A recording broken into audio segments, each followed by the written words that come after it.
Hi, welcome to my channel, Stories from Portugal. My name is Amy and I'm speaking to you today from Algarve. Algarve is the region in southern Portugal that borders the Atlantic Ocean.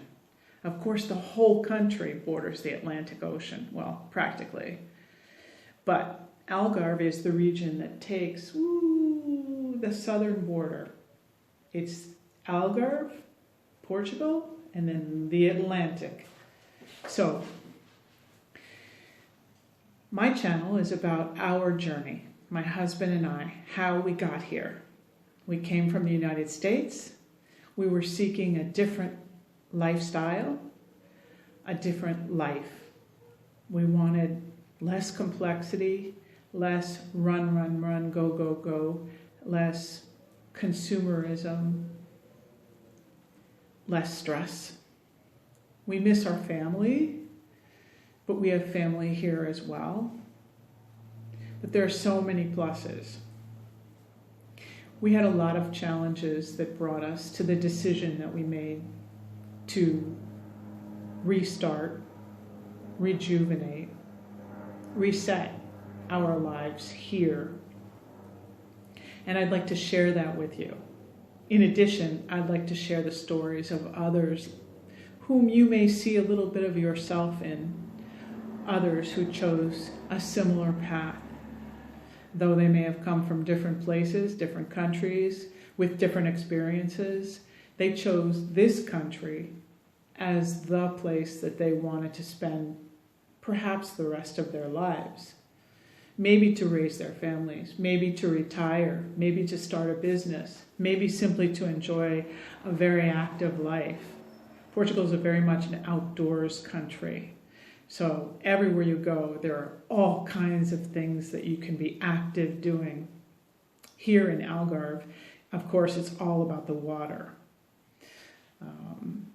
Kayaking, boating, sailing, jet skiing, paragliding, windsurfing, swimming, snorkeling, just enjoying really long walks on boardwalks that are near the front of the beach, but not the shoreline, that go through marshlands, protected wetlands, that are just filled with fauna and flora and beautiful.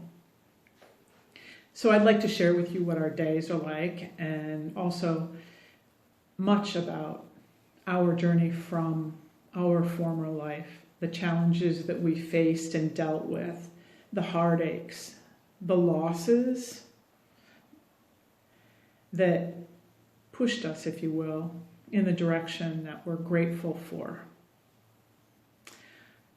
There are many channels that have high production quality and great editing and visual scenes that are very seductive.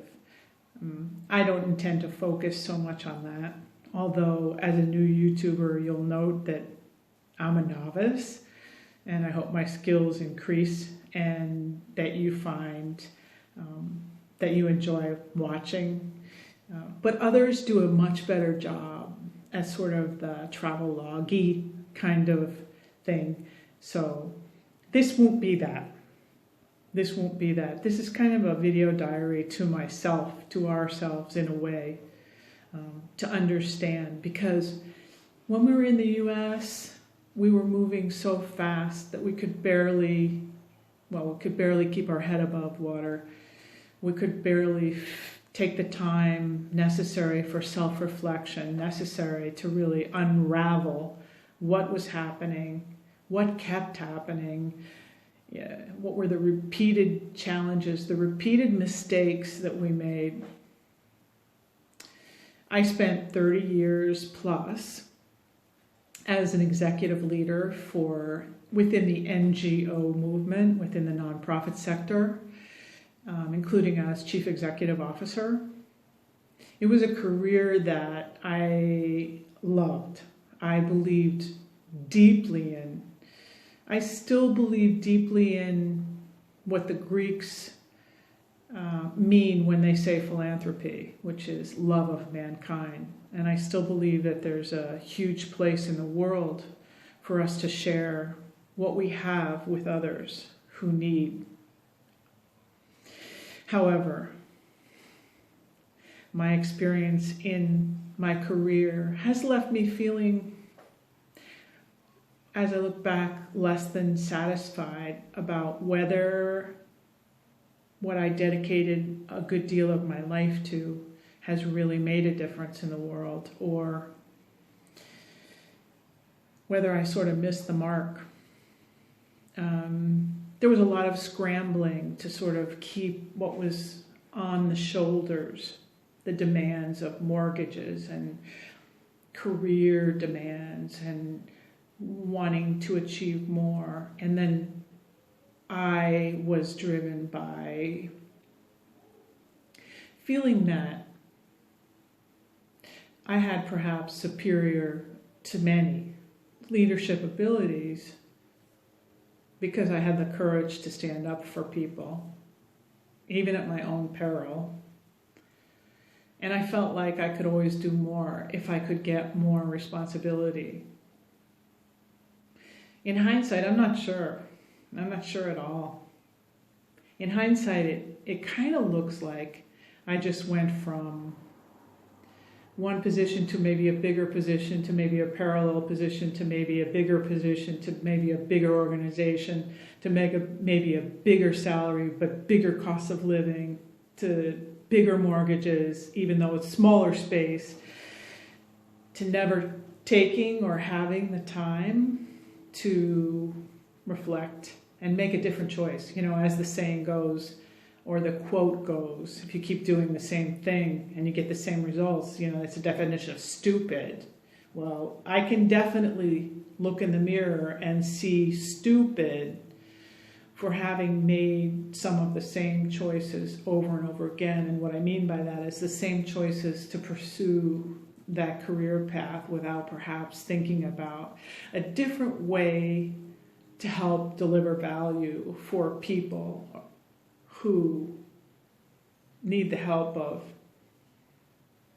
a person like me who understands the challenges that some communities face. Am I making sense? I don't know.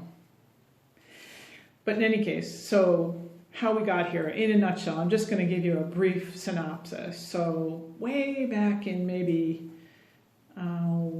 the late 90s, my husband informed me that he wanted to drive from Michigan to Brazil, which was mind-boggling and mind-bogglingly stupid to me.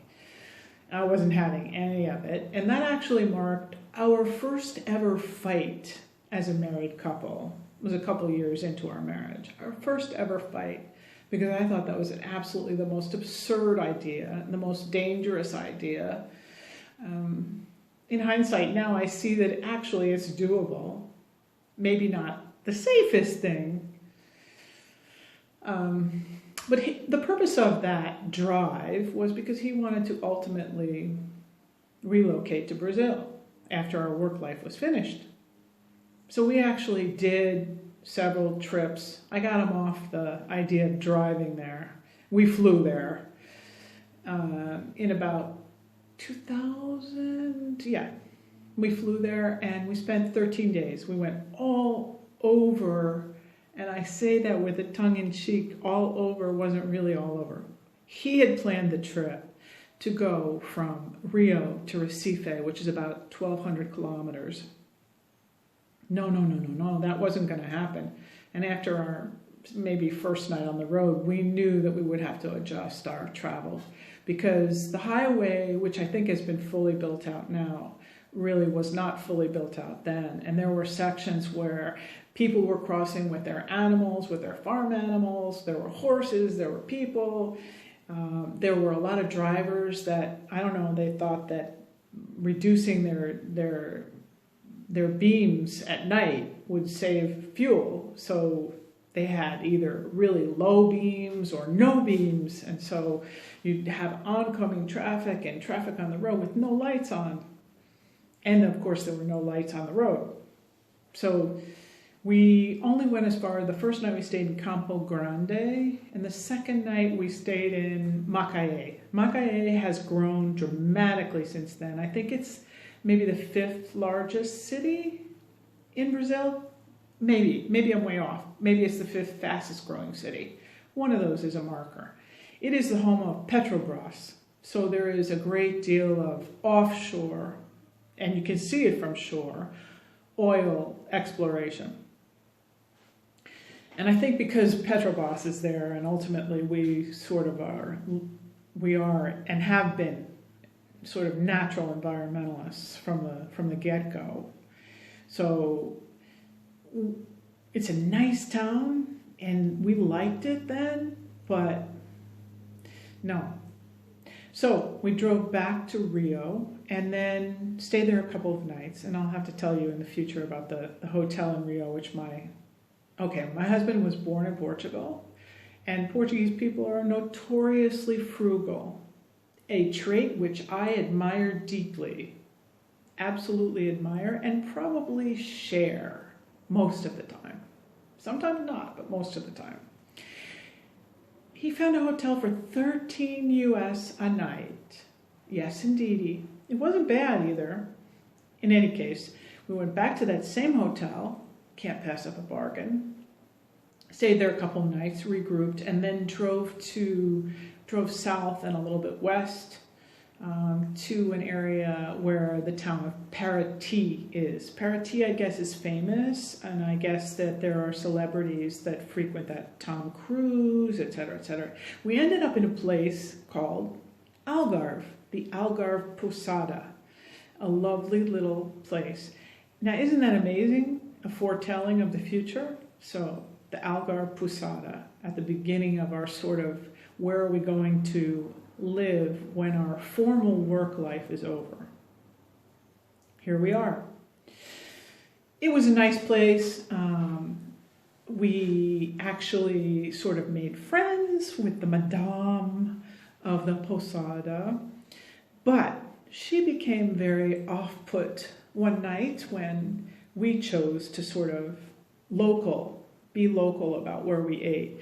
Many of this is true in many parts of the world, but there's a nice cafe attached to a gas station. And the gas station chain down there is BR, for Petrobras, I guess. So we ate there. And the next day we saw her and she asked, "What did you do for dinner?" She thought that we had gone to one of the shishi cafes in Paraty, frequented by Tom Cruise. If we wanted to go see Tom Cruise, we'd just go to Los Angeles, or we'd turn on the TV.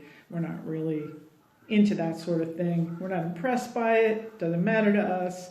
Celebrity is celebrity, In any case, she was disgusted by the fact that we would eat there. So that was the end of our warm reception. We stayed one more night, and then we moved on, and we went to a place called the Verde Coast. The Verde Coast is beautiful. We actually looked at some property, and we thought, wow, we could live here. We could actually buy a condo for like 35,000 US at the time. In fact, we could buy the whole building and become landlords. And there was actually a space for a restaurant, and we actually had thought about, after our work lives, starting a community-based program, maybe a culinary school for the street kids, etc. It all sort of fit. And then afterwards, when we went back to the US, there were massive mudslides there. Massive, massive, massive mudslides. And the land that we had looked at was right underneath where the massive mudslide went. Further, we learned that the atomic facility in the country was housed not too far from there. That was also something we really didn't want to be around. So fast forward, so things were sort of in limbo, like where are we going to go? And I took a job based in Rhode Island, where the headquarters for a global NGO was. my colleague had invited my husband and I for New Year's Day brunch. Before we went, I made my husband stand outside next to a lake to do a photo shoot for our next year's Christmas picture. And it was 25 degrees below zero with the wind chill. But that was what you felt. I made him take off his big coat because I didn't want that in the picture. He was frozen just from a few frames.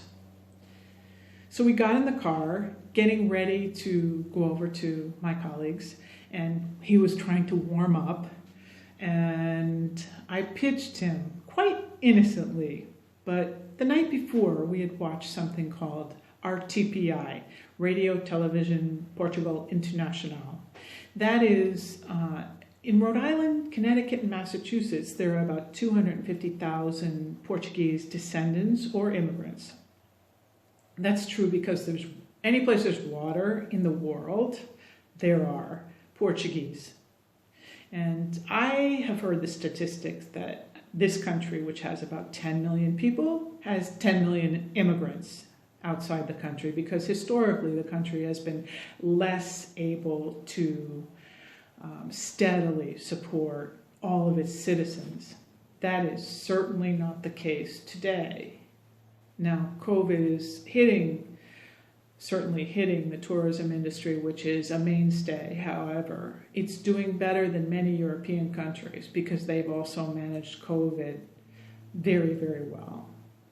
Okay, back to that. So we were watching RTPI. It was New Year's Eve. And on New Year's Eve, on the island of Madeira, which is Portugal, people say it's a territory. No, it is Portugal. It is completely Portugal through and through.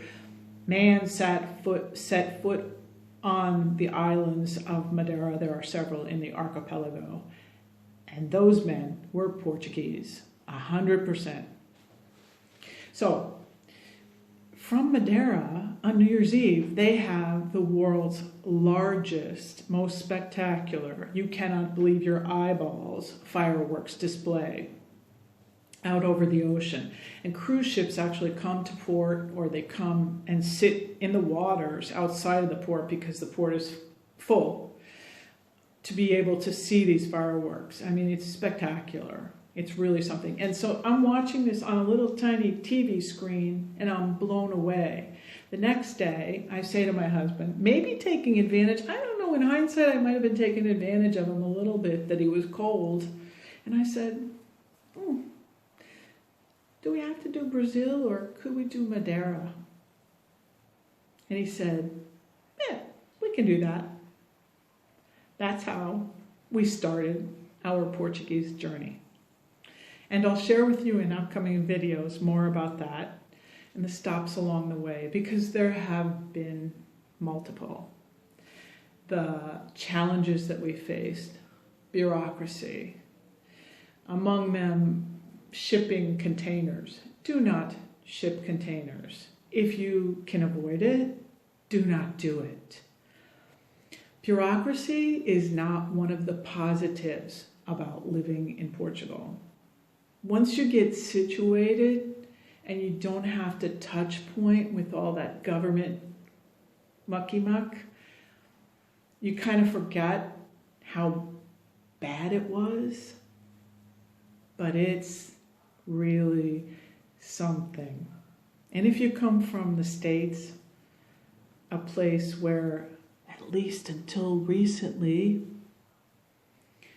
civil services worked like clockwork, pretty much. I mean, we bitch if we have to stand in line at DMV for 20 minutes, but I mean, things work, and you don't have to go from here to there to here to there to get this piece of paper with this rubber stamp, with that rubber stamp. It's definitely not the case here. It appears to me, as a new Portuguese, it appears to me that the old arcane system, which was really built on the government employed its citizens. So it was a lot of sort of if you'll forgive me, make work for civil servants, make jobs for civil servants, and not necessarily finding the most streamlined or the most customer-friendly methods or solutions to getting things done. And then they took the EU regulations and sort of just plopped them down on the top of it. So and many times they're in conflict. Or you have two masters that you have to serve. The third layer of all that is if you're trying to navigate the bureaucracy, doing anything, transacting anything, legalizing anything.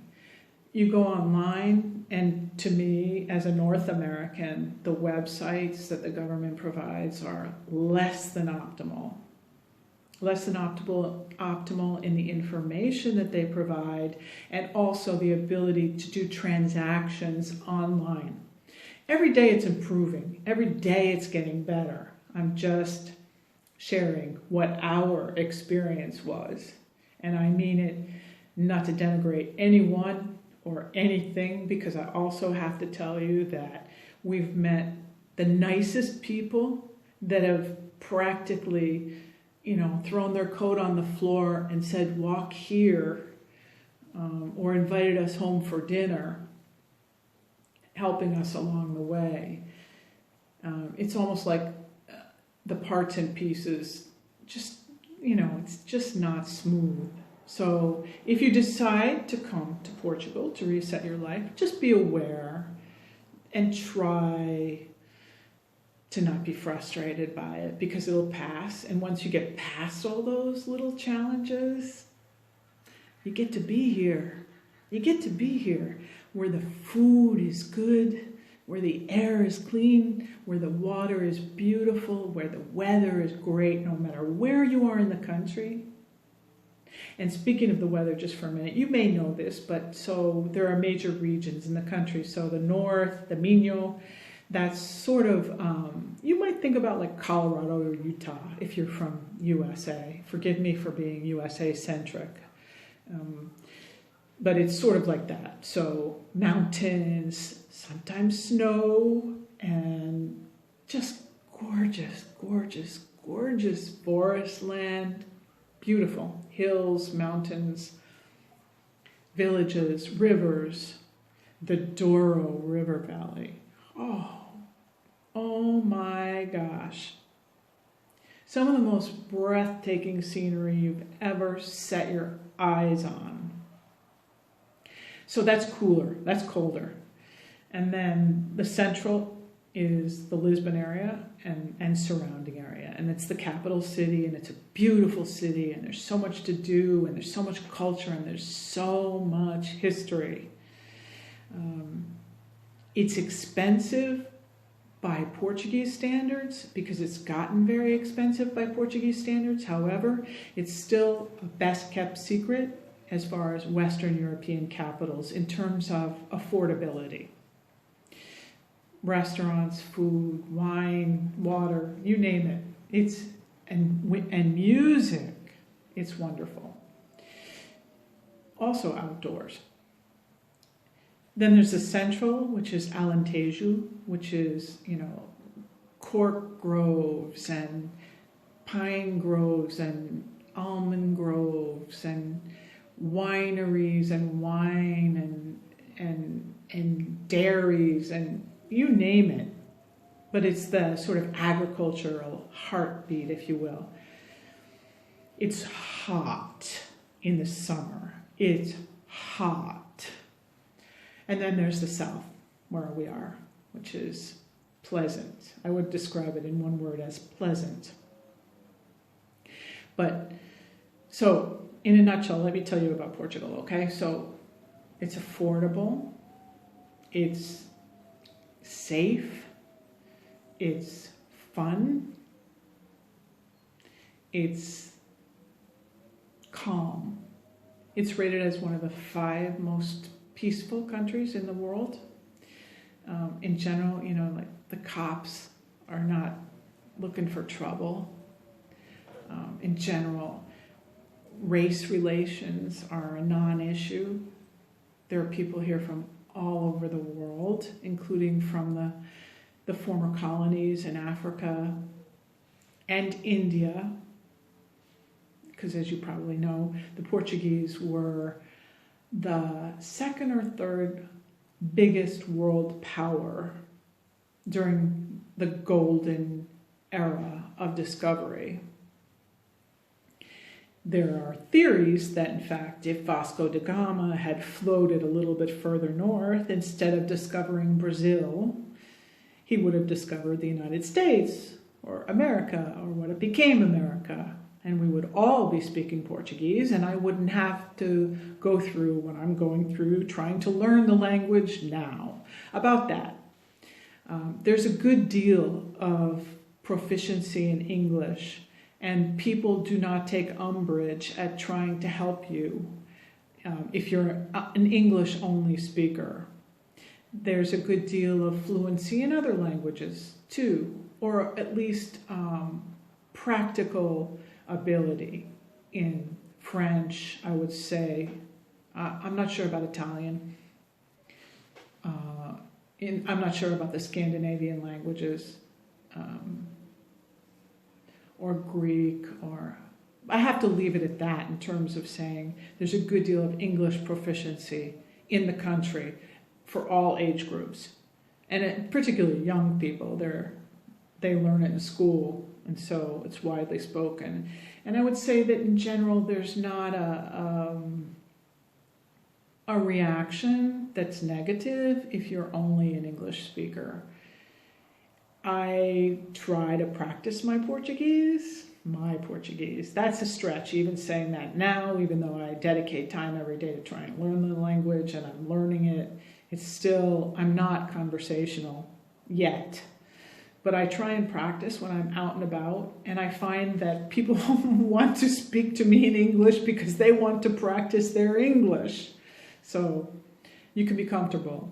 You can be comfortable no matter what your language is. The people are, I would say, people say they're warm. I would say they're not necessarily gregarious. You have to lean in a little bit, and then they'll move towards you. They're a little bit reserved. And to me, that may be a result of 45 years of having a fascist dictator as a leader and all the things that culturally that created that they're coming out of. But again, I think people feel free here. I think they feel good. They're very proud of their country. The government of this country right now, I would say, as an American, I'm heartbroken to see the difference between and the contrast between Portugal's very good government and what my first country is dealing with right now. I don't want to be political on this channel. I'll just say that I wish everyone well, and I'm praying that all Americans come through the COVID crisis as best possible. Okay, so think about Portugal and think positively, because I think it's one of those rare opportunities still in this world that we live in that's sort of close at hand and achievable and doable. It's not an English-speaking country, but there is ability. And then once you are here, there's a lovely national healthcare system that I think is very affordable and is decent. There is some degree of medical tourism that's going on in the country now. I don't know where the people are traveling from to come to Portugal for care. I do know that there's constant bitching and moaning that there aren't enough doctors and aren't enough nurses, and I think that's been borne out by the fact that there was this out-migration as recently as maybe 5 years ago during the economic downturn of the 2012, 14, 16, during the austerity, a lot of the professionals were going to England and other places. But now they're coming back. There's a lot of returners, as they're called. So I recommend the country. And I'm not going to make recommendations on this channel. I'm only going to share with you my husband's and my journey in the hopes that there's information that helps you make choices for your lives. However, in terms of the country, I can say, and unqualified, I absolutely recommend that you strongly consider your future in Portugal. And so, thank you very much for watching my channel today, and I hope you'll join me again.